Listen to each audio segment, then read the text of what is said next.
Jungle.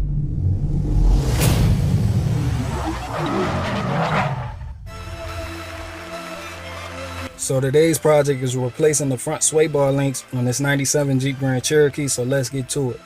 You want to begin by jacking up the front end and supporting it with jack stands.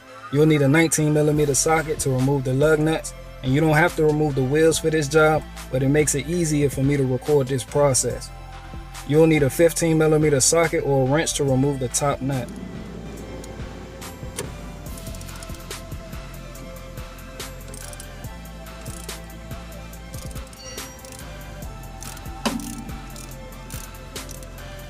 You'll need a T-55 Torx socket for the bottom bolt and an 18mm deep socket for the nut on the other side.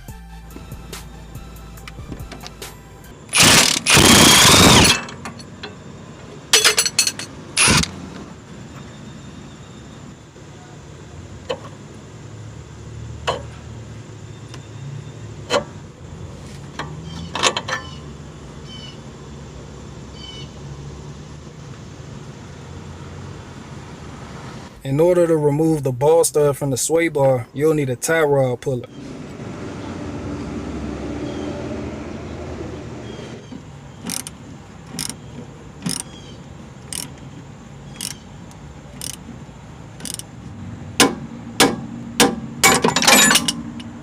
Before installation, you always want to compare your parts. I'm replacing these sway bar links because the bushings are worn out and they make a clunk noise when cornering or going over bumps. Installation is reversal removal, but make sure you install the new links facing the same direction as the old links. Then follow the same steps for the opposite side.